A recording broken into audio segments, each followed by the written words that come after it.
देख रहे मानव चेतना न्यूज। नागपूर महानगरपालिकेमध्ये आज या ठिकाणी नारी शक्ती वंदन विधेयकाच्या संदर्भाने मागील 2 दिवसांमध्ये 16 आणि 17 तारखेला जे आपलं विधेयक पडलं त्या संदर्भाने अत्यंत म्हणजे दुर्दैवी ते आहे हे सांगण्यासाठी म्हणून आजची ही पत्रकार परिषद आहे।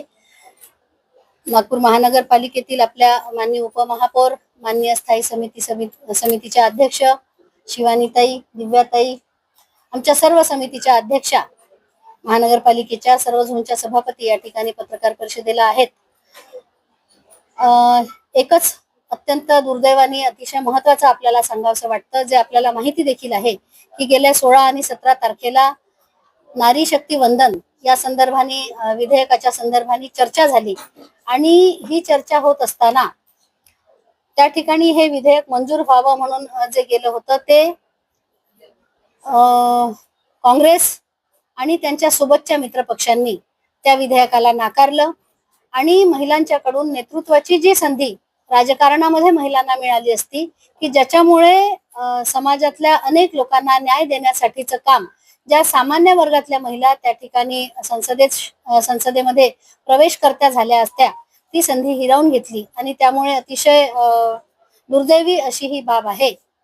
एकीकडे महिलांच्या सन्मानाच्या, महिलांच्या विकासाच्या, महिलांना नेतृत्व देण्याच्या अशा सगळ्या गोष्टी करणं आणि ज्यावेळी प्रत्यक्षामध्ये त्यांना ती संधी द्यायची वेळ येते त्यावेळी ती संधी हिरावून घेणं अशा प्रकारची ही घटना आहे। त्याची निंदा करण्यासाठी म्हणूनची ही पत्रकार परिषद आहे। विरोधकांचं म्हणणं ऐकलं, त्यांचं असं म्हणणं होतं की 2023 चं पारित केलेलं होतं राष्ट्रपतींच्या दावा झाली, डिलिमिटेशनचाही त्यामध्ये भाग होता। असं असताना सुद्धा तुम्ही ऑलरेडी जे झालं पारित झालेलं महिला विधेयक दिलाय ते पुन्हा तुम्ही आणता, त्यामध्ये अटी शर्ती लागू करता, त्यामध्ये 850 जागा वाढवता, त्यामध्ये हे विरोधकाचं कुठेतरी म्हणणं आहे ते काही चुकत नाहीये। आताही त्यांचं म्हणणं असं आहे की तुम्ही हे बिल पुन्हा आणा, पुन्हा सर्वसंमतीने आम्ही लागू करू, त्याला सहमती दिली।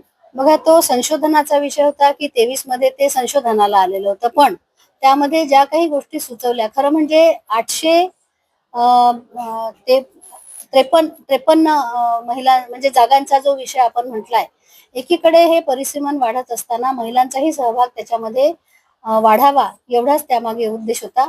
आता त्यांनी म्हटलं आहे की काय सुधारित करून हवा आहे त्या हिशोबाने परत निश्चितपणे विचार करता येईल, पण आज घडीला ते पडलं हे दुर्दैव तितकंच खरं आहे। आज आपली पत्रकार परिषद आपण एवढ्यासाठी घेतली आहे की मागील 2 दिवसांमध्ये जी चर्चा झाली त्या चर्चेमध्ये समजा हे पारित झालं असतं तर निश्चितपणे महिलांना राजकारणामध्ये नेतृत्वाची संधी आणि न्याय मिळाला नसता। आता घडीला तो आपण त्यांच्याकडून हिरावून घेतला आहे आणि ही वाईट गोष्ट आहे।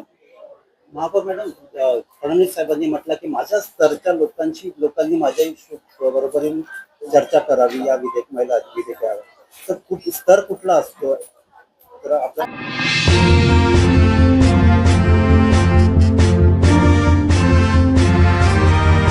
आप देख रहे मानव चेतना न्यूज।